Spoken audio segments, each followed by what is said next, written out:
Hola, hola chiquillos, ¿cómo están? Espero que estén bien, hayan descansado este fin de semana.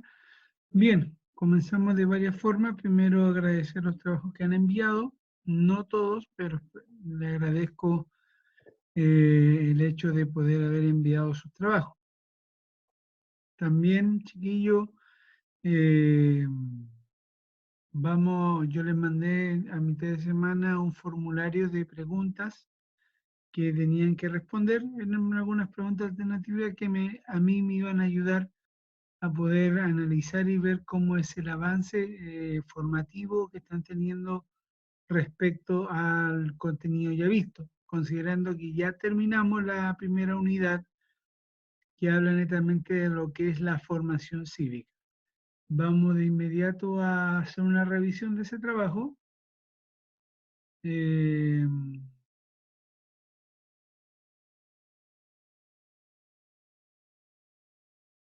bien, ahí está. Solamente 48 estudiantes respondieron en el formulario, te lo pueden ver ahí en su pantalla. Ya, vamos pregunta por pregunta para hacer una retroalimentación de la materia, o por lo menos un balance de cómo nos fue.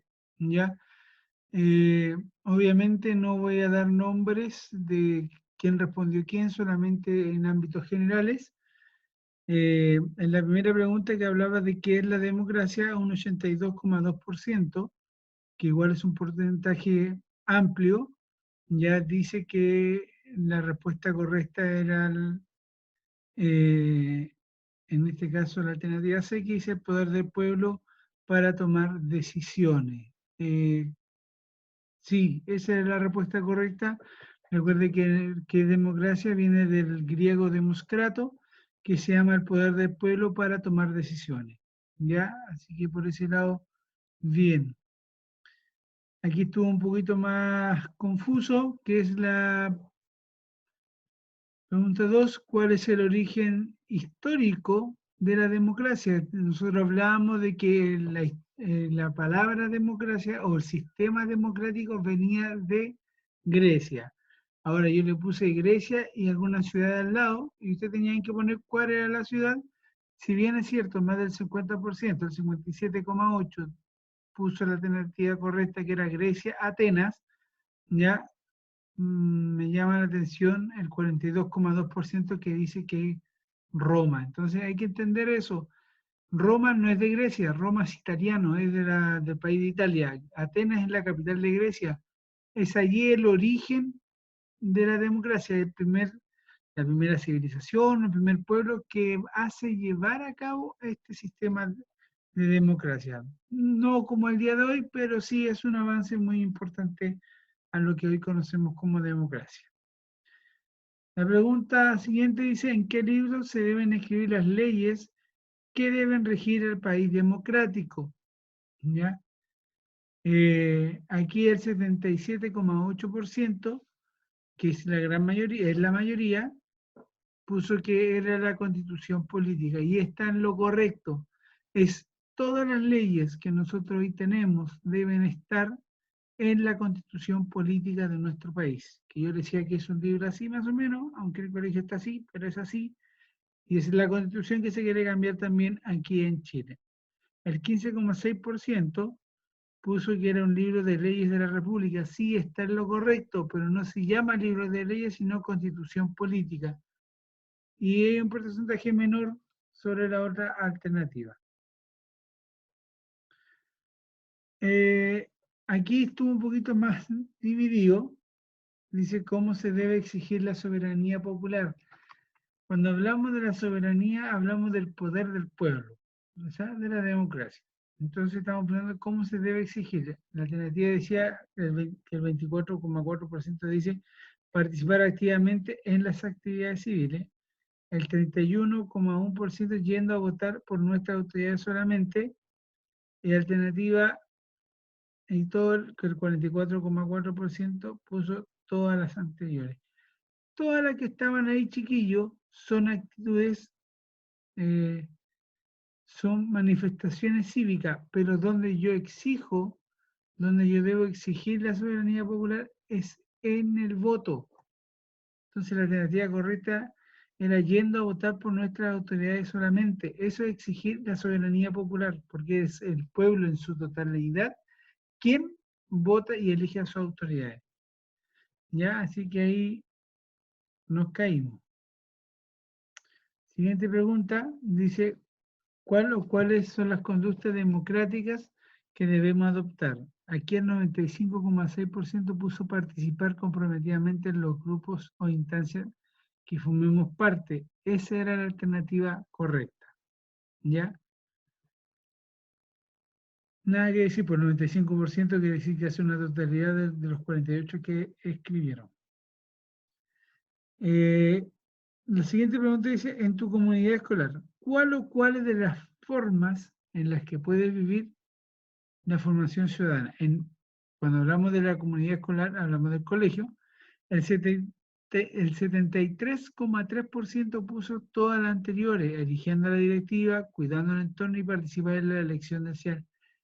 Eso es participar activamente o formar esta formación ciudadana en nuestra comunidad escolar. Entonces, el 73,3% estaba en lo correcto.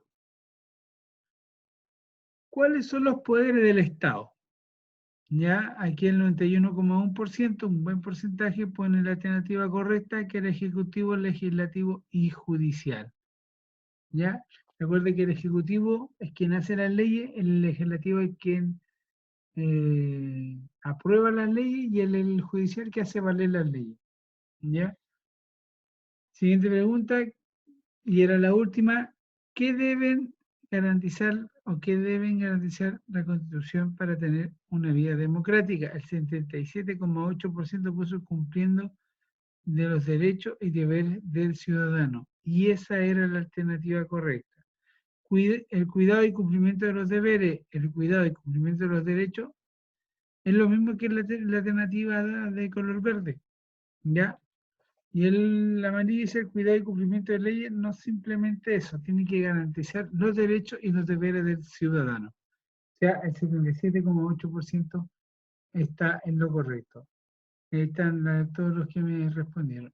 En estricto rigor, chiquillo, me deja en conforme las respuestas, a pesar que hay algún errores, pero está dentro de lo que se espera, está en la gran mayoría arriba del 70%, así que felicitaciones a los que respondieron, a los que participaron de esta actividad. Bien. Pasando a otro tema, nosotros hoy día ahora entramos a la segunda unidad de este año, que ahora es historia, ¿ya? Dejamos la formación cívica y es propiamente tal de historia, ¿ya? Para eso también hay una presentación, ¿ya? A ver si me esperan un poquito.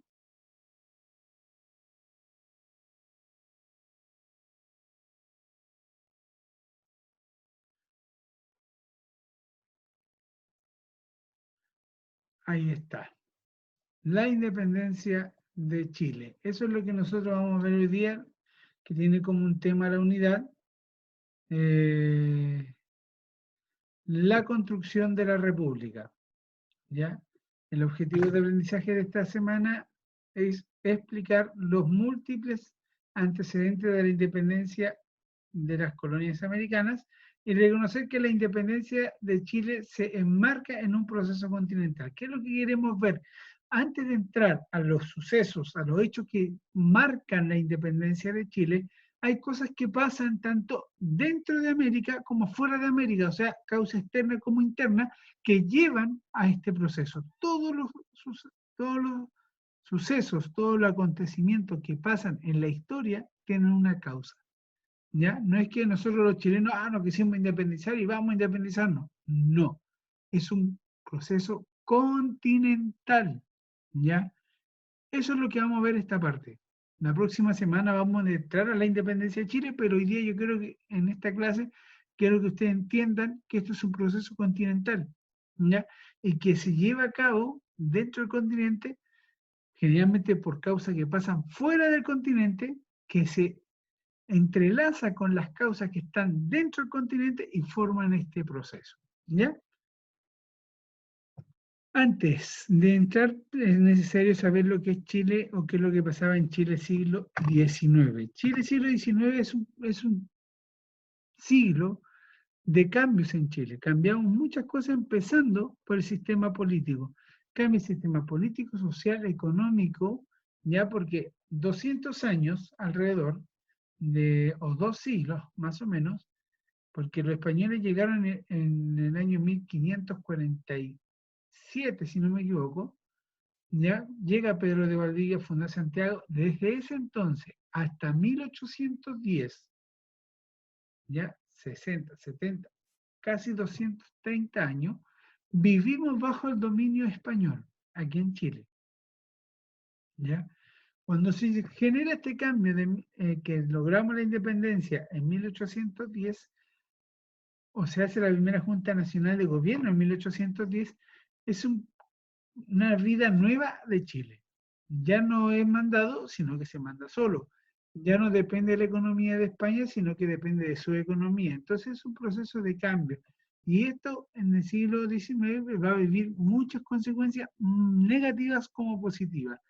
Ahí usted tiene en su pantalla, tenemos los 4 sucesos que está dividido históricamente el siglo XIX, como la independencia, el periodo de ensayos constitucionales, la República Conservadora y la República Liberal. Esperamos, o espero, voy a pasar la gran mayoría, ojalá no todo por este medio y volver a la sala, pero hay que ponerse, como dice el dicho, en mal tiempo, buena cara.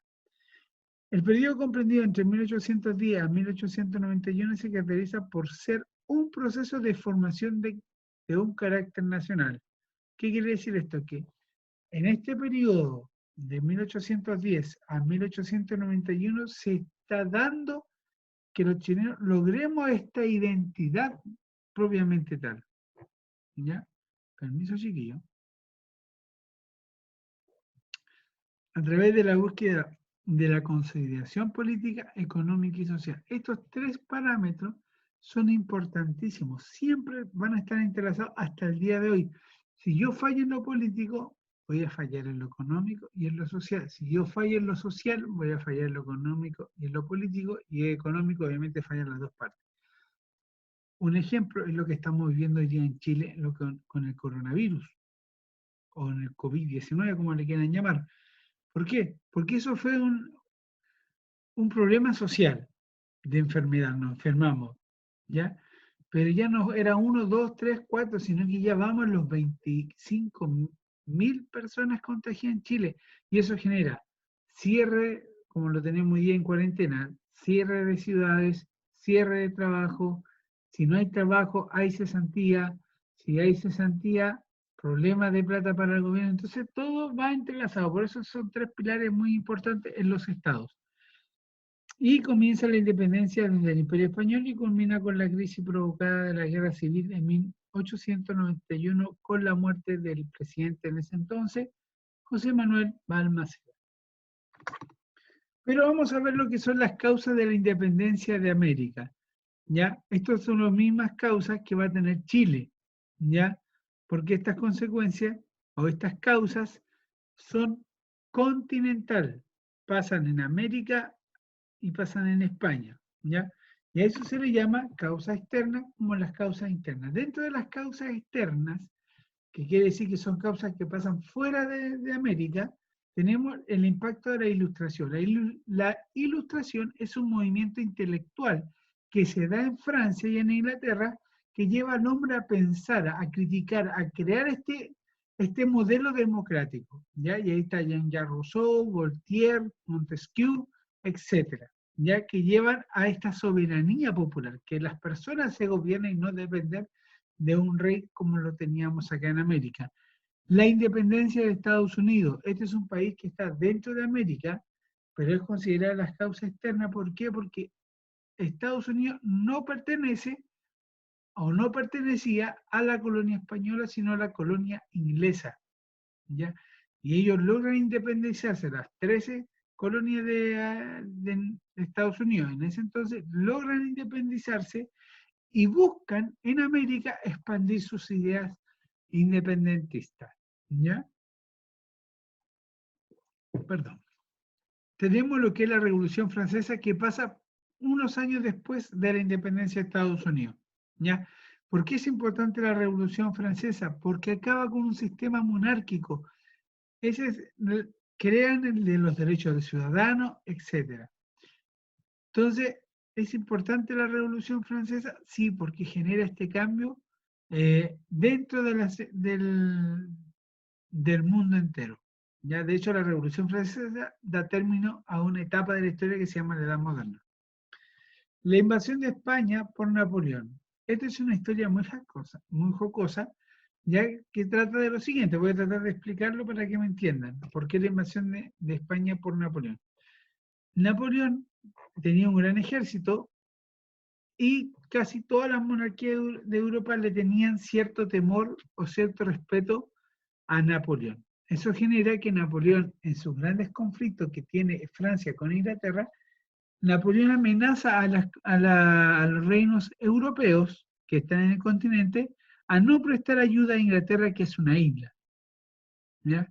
Entonces, ¿qué es lo que hace Portugal? Portugal se niega a la orden de Napoleón y crea un barco y la lleva hasta la isla, o, ¿cómo le puedo decir?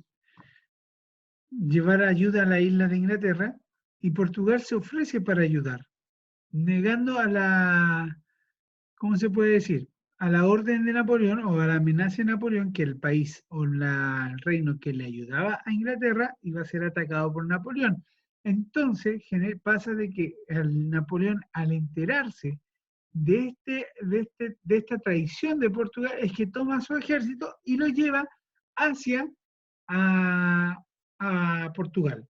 Pero entre Portugal y Francia está España. ¿Ya? Y eso hace que Napoleón llegue a España, llegue donde Fernando VII, que era el rey de España, le golpea la puerta, poco más se hace los pantalones Fernando porque él no esperaba, él estaba cumpliendo con todo y tenía a Napoleón fuera de su casa. Entonces, ¿qué es lo que hace Napoleón? Como vio muy asustado a Fernando, llama a su padre y él planea un plan. Y el plan era, le dice al papá de Fernando, que era Carlos, le dice, mira, tu hijo está muy joven, gobierna tú, Carlos, tú tenías más experiencia. Después va donde Fernando y dice, Fernando, ¿sabes qué? Dile a tu papá que no se mete y gobierna tú. Entonces, para Napoleón hizo creer a los dos, tanto Fernando como Carlos, que eran los aptos que no eran aptos para gobernar y que se lo delegaran a sus respectivos familiares. Fernando a Carlos y Carlos a Fernando. Entonces cuando llega, Carlos le dice, hijo, yo estoy viejito, te entrego el poder. Fernando dice, no, padre, tú eres el rey, estás vivo, ahí está el poder. Y empiezan a entregarse la corona, y es allí donde entra Napoleón Bonaparte muy silenciosamente y dice, como nadie quiere gobernar, présteme la corona, gobierno yo.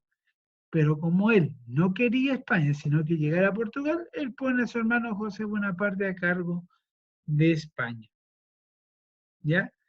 Y por último tenemos las causas internas, que es el descontento criollo. Esto es importante, la independencia es llevada a cabo por los criollos. Recuerde que los criollos son hijos de españoles nacidos en América. ¿Ya? ¿Por qué había este descontento? Primero, había una exclusión política. Segundo, manejo económico de la corona. La corona va a cobrar más impuestos a las colonias americanas. ¿Qué quiere decir esto? Que colapsó de la industria local, alza de impuestos y monopolio comercial. Todo eso sube dentro de la colonia. ¿Ya? Pero este proceso, la independencia, es un hecho continental. ¿Por qué? Porque en América, al estar bajo el dominio español, nace el deseo de lograr deslizarse de la corona española luego de que Fernando VII es tomado prisionero por Napoleón Bonaparte, dejando como rey a su hermano José Bonaparte, que era bueno para el drinking. ¿Ya? Esto lleva a que el pueblo español se niegue a recibir a José Bonaparte, y él mismo crea unas leyes, que se crea la Junta de Gobierno en Cádiz, se crea esto para poder regular lo que entraba y salía de España hacia América o de América hacia España, se crea esto, ¿ya? Para que José Bonaparte no tocara la riqueza que España estaba recibiendo de América. ¿Qué pasa en América cuando se entera? Cuando América se entera o las colonias americanas se enteran de, de esta junta, es que hacen un propósito ellos,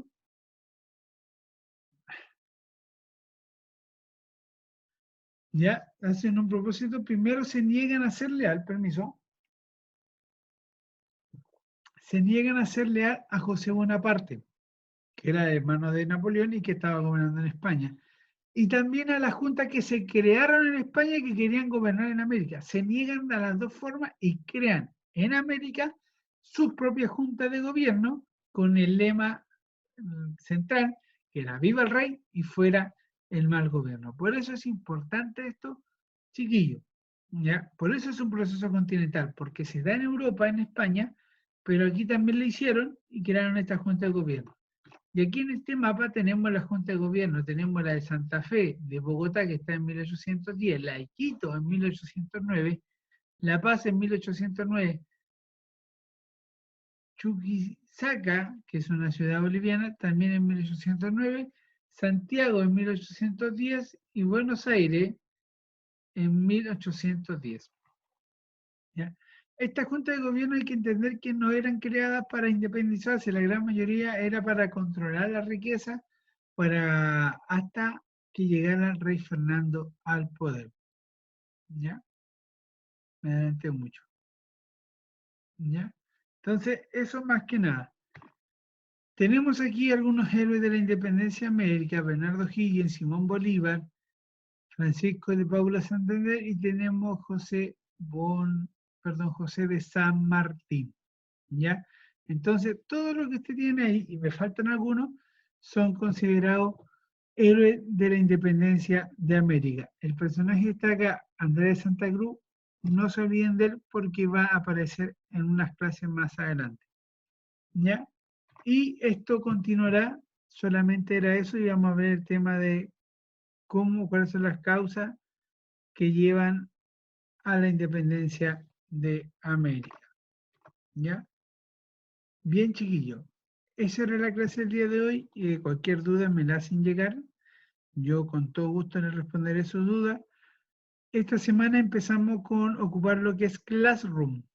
¿Ya? Entonces, este video, obviamente el link de este video que voy a subir a YouTube, más el PowerPoint que les mostré, ¿ya? Van a estar en el Classroom para que lo descarguen y lo puedan ocupar sin ningún problema. El trabajo debe ser enviado más tardar el día viernes. Por favor, hasta ahora sexto básico no responden en los trabajos, pero igual ha estado un poquito lento. ¿Ya? Entonces, chiquillos, que estén bien, que Dios les bendiga. Chao, chao.